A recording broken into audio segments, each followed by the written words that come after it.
अस्सलाम वालेकुम। आज हम खाता हुसैन का अफ़साना की अफ़साना की किताब दरवाज़ा में से पढ़ेंगे। भट्टी भट्टी उसने वो ऊंचा दरवाज़ा खोला और बाहर कच्ची सड़क पर निकल आए। वो एक छोटा सा टची केस उसके दाएं हाथ में झूलता था। उसमें रास्ते का पूरा नक्शा मौजूद था, नक्शा जो अब बेकार हो चुका था, मगर उसने तय किया था कि वो इस नक्शे पे निगाह ना डालेगी। बस एक सिमत का एहसास सही होना चाहिए। रास्तों का क्या है, वो खुद चलने वालों के कदम बना दिया करते हैं। असल चीज़ तो सिमत है। चुनाचे उसने वो बहुत सी तहों वाला नक्शा टची केस में डाल दिया था। इस कच्ची सड़क की बारीक नफीस मिट्टी उसके पाँव घिसती चली गई। एक वो वक्त था जब उसको मिट्टी से सख्त वहशत होती थी। कभी मजबूरन भी लगे पाँव फर्श पर रखना पड़ता तो उसे सख्त कोफ्त होती, मगर आज की नफीस सूखी सुनहरी मिट्टी पाँव की अंगुलियों में सरसराती उसे भली मालूम होती थी, जैसे अपने किसी बहुत प्यारे का लम्स। उसे नज़र उठा के सामने दूर दूर देखा। ऊंचे घने दरख्तों का हाशिया आसमान से जा मिला था और आसमान का शफाफ नीला गुंबद एक हद से दूसरी तक तना था। उसने आज से पहले कभी इतना साफ आसमान ना देखा था, या शायद उसने कभी आज तक यूं निगाह उठा के सामने हद नज़र तक ना देखा था। एक नरम शादाबी आँखों के रास्ते दाखिल हो गए, उसके अंदर फैल रही थी, बढ़ रही थी, उसे अपने आप से भर रही थी, जैसा वो अभी परिंदों की तरह बाजू फड़फड़ा के इस नीले गुंबद के किनारे किनारे उड़ती फिरेगी। आज उसे मालूम हुआ कि परिंदे किस तरह अपने उड़ान से भरे होते होंगे, लबालब भरे होते होंगे और खुद ब खुद प्रवास करते होंगे, बगैर किसी इरादे के, बगैर किसी इरादे और हवाले के। कुछ करना कितनी बड़ी आज़ादी थी। वो जो खुद ब खुद हो जाए, असल होना वही है। इटैची के इस दाएं से बाएं हाथ में करते हुए उसे उस सच चेहरे का ख्याल आया जो उस दरवाजे के पीछे रह गया था, जिसने उसको बताया था कि हर एहसास हवाले का असीरा और हैरत थी कि आज इन चंद ही कदमों में वो इससे कितनी सदियों के फासले पर निकल आई थी, और अब वो उसे यूं निकाह उठा के हद नज़र तक देख सकती थी। उसके पूरे के पूरे वजूद को शुरू से आखिर तक, एक से दूसरे तक, जैसा कि वो आज से पहले कभी ना कर सकी थी। वो बेचारा सच चेहरा। वो दिल ही दिल में खुशी और बहुत सी कच्ची सड़क पार करके अब खेतों खेत एक पटड़ी पर हो चली, क्योंकि इन खेतों के चार बिजली के खंभों की कतार चलती जाती नज़र आती थी, और यकीनन ये रास्ता शहर को जाता था। शहर जिसमें रेलवे स्टेशन था, बसों के अड्डे थे और हर सिमत को गाड़ियाँ सवारियाँ आती जाती थी। अगर इन सब सच चेहरा मखलूक ने बंद दरवाजे में बैठ के उसके साथ हफ्तों मगजबारी की थी कि इस सड़क से उस को और उधर से इधर को और फलां मकाम से फलां तक जाना, तो अब इस समय से कोई फ़र्क ना पड़ता था, कतई कोई फ़र्क ना पड़ता था, क्योंकि वो उसका दिया हुआ नक्शा एक बेजान कागज़ उसने टची केस में फेंक रखा था। और इस ख्याल ही से उसको बड़ी तमानियत हो रही थी कि अब वहाँ उस ऊंचे दरवाजे के पीछे उस कमरे में बैठे वो सोच रहे होंगे कि वो इस सड़क के फलां मोड़ पर अब फलां से बस स्टॉप तक पहुंच चुकी होगी, जबकि वो बिल्कुल मुखालिफ सिंध पे चली जा रही थी और उनकी नस्लों के हिसाब से बाहर थी, जबकि वो पूरा गिरोह अपनी धीमी गहरी आवाज़ से सरगोशियाँ रूसी फैली धुएं की तरह आसमान की लिपटी सरगोशियाँ करने में हमा वक्त मसरूफ़ है। हम जानते हैं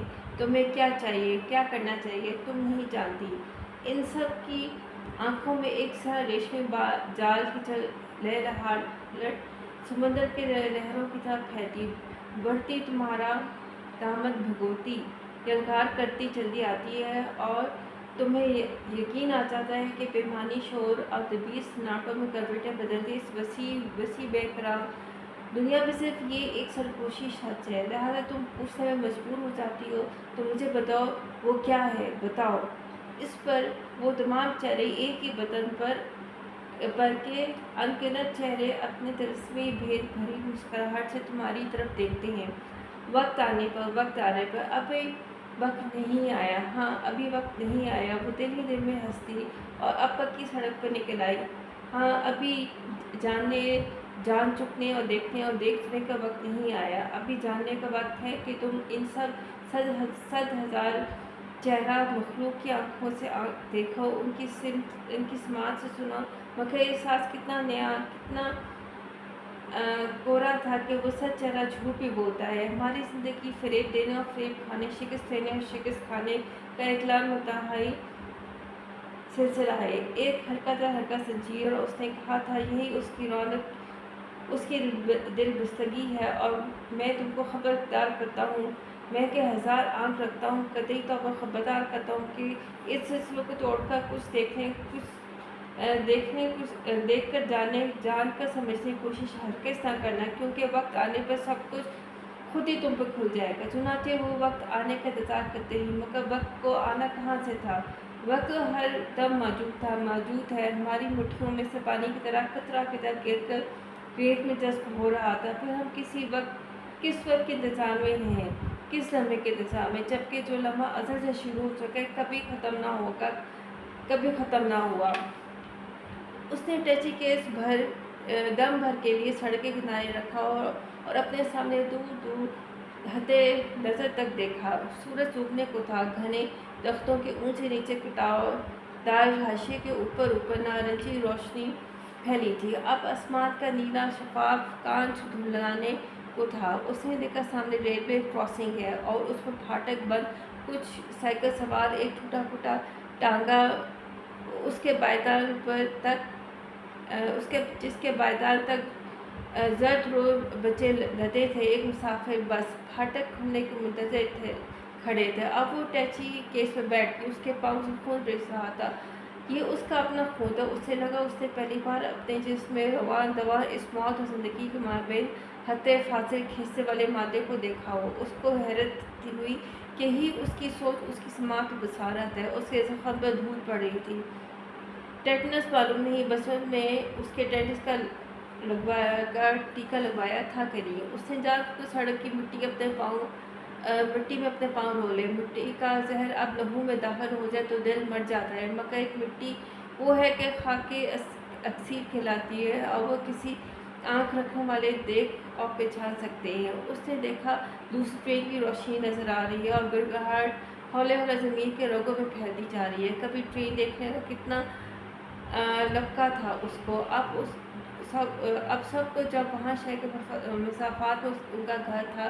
सुबह सवेरे स्कूल के वक्त पे ट्रेन गुजरती थी। वो बस से गलों में लटकाए बाग की मुंडे पर जा बैठा और उसकी लंबी हल्का संजीर सी ट्रेन को देखते कि उसके अंदर मुसाफिर खचाखच भरे हैं। कुछ डब्बे एहसास बर्तरी से सर उठाए एक आध मुसाफिर के लिए होते, बाकियों से बहुत से मुसाफिर खिड़कियों से बाहर झांकते हुए। और वो सोचती क्या उन्होंने देखा इन मुसाफिरों ने कि हम यहाँ इस मुड्डे पे बैठे उनको देखते हैं, और ये भी हो सकता था कि हम ट्रेन में होते और वो हमको यहाँ इस मुड्डे पर से देख रहे होते, और क्या मालूम उस वक्त भी ऐसा हो। बस वो भूल जाती कि जैसे ट्रेन में कौन सवार है, या वो या दूसरे कौन किसको देख रहा है, और हैरान रहती थी कि एक ही देखना कितने किस्म का हो सकता है। ये देखना ऐसा कि शुरू से अज़ल से चला आ रहा है और आखिर तक हमारे बाद और उसके बाद तक रहेगा। तो फिर हमें किस लम्हे का इंतज़ार है। अब इस ट्रेन का तिलिस्म भी टूट चुका था। उसने देखा वो जैसे माचिस की खाली डिब्बियों का एक सिलसिला है, वहाँ मजबूत हल्का तैरता रिंगता सचराता एक ख्वाब जो शुरू से था और आखिर तक रहेगा। इसीलिए हर शय शुरू से थी और आखिर तक रहेगी। थकन में बारिश का सर धुआं हो रहा था। बेशक यहाँ कुछ भी अब्स नहीं, और फिर भी हम नहीं जानते कि वो क्यों है, क्या है। मालूम नहीं स्टेशन यहाँ से कितना दूर है। इस रास्ते पर कोई स्टेशन है भी या नहीं। अगर ये सिम सही है तो कोई बात नहीं, फिर तो कुछ परवाह नहीं। अब इसे वो तमाम पेन तो नसाइल याद आए जो बंद कमरे में उसको परसों दिए गए थे। उठते बैठते, दिन चढ़ते दिन उतरते, हर वक्त हर लम्बे, हर आन लफ्ज़ों से, आंखों से, सरगोशियों में, बुलंद आहंगियों से वो सच चेहरा उसका अज़ल से कहता चला आया था। अब तुम फिर गलती ना करना। अच्छा देखो ये नक्शा है, इसके मुताबिक तुम्हें चलना है।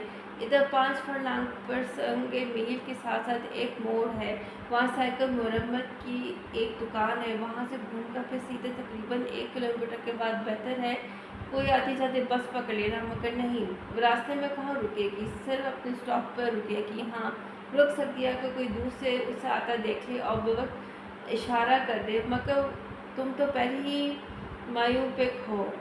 سنو، غور سے سنو، باقی سب باتیں فراموش کر دو، سب یہ یاد رکھو کہ تمہیں اس طرح اس لکیر کے ساتھ ساتھ چلنا ہے، یہاں سے یہاں تک۔ اس نے وہ لفظ سنے اور اس طرح اس حد تک کہ وہ وہی لفظ تمام سے مضامین ہر طرف ہنس سے رہ گیا اور پھر ہر چیز سیال بن کر ان لفظوں کی سانسوں میں ڈھلنے لگی۔ مگر ایک روز اس نے ایک بھٹی بھی دیکھا کہ میلے کچلے ہاتھوں سے ایک آدمی روٹی اور کیک کا سیال مادہ تیار کر رہا ہے، اس کا ہاتھوں انگلیوں سے طرح طرح یکجان کر کے خمیر کرتا ہے، پھینٹتا ہے، ڈھنکتا ہے اور پھر اس کو اس سیال مادہ کو جس کی اپنی کوئی صورت نہیں، جو خود اپنی مرضی سے جیسا چاہے چھوٹے بڑے چکور تکون لبوتے سانچوں میں ڈالتا ہے۔ چنانچہ وہ سیال جو اپنی کوئی صورت نہ رکھتا تھا، ان سانچوں میں آ کر انہی کی صورت پختہ ہونے کو ہے، بھٹی میں گر کر ہمیشہ ہمیشہ کے لیے پتھر کی صورت جامد ہونے کو ہے۔ اس سیال کو منجمد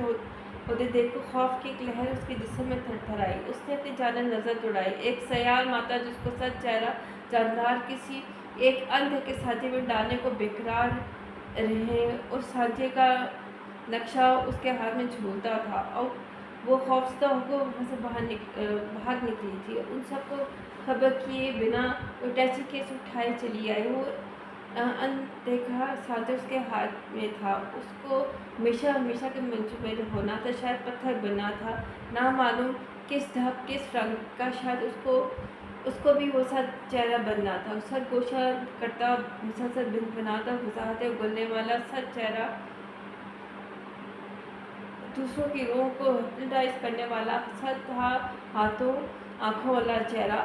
اور اس سے پیشتر کہ سب کچھ ہوتا، وہ وہاں سے بھاگ نکلی، جبکہ وہ سب کے سب وہاں کھڑے بند کمرے میں بیٹھے رہے، سگریٹوں کے دھوئیں میں ایک دوسرے کو ہپنوٹائز اور برین واش کرتے رہے۔ بند کمرہ ان کے لفظوں اور خیالوں کے دھوئیں سے بھرا تھا، ان کے سامنے کائنات کا محض ایک ہی مسئلہ تھا، انسانوں کا باہمی ایک ہی رشتہ، کون کس کا عامل ہے یا معمول بنتا ہے، بس یہاں ایک دوسرے تک کی پکار محض اسی قدر، میں کون تو عامل اور تو میں معمول، جو پوچھوں گا بتلائے گا بتلاؤں گا، کبھی اس طرح اور کبھی اس سے الٹ، اور کبھی کوئی ہر طرح مرتد معمول جواب ہی نہ دے چپ ساتھ لے تو وہ حلقہ در حلقہ زنجیر کٹ سے ٹوٹ گرتی ہے۔ اب آس پاس کے کچے مکانوں میں دیے جل اٹھے تھے، ذرا فاصلے میں کچھ گھروں میں بتیاں روشن تھیں، پھاٹک کھل چکا تھا اور سب ریلوے لائن پار کر رہے تھے۔ اس نے کشادگی سے سانس لیا اور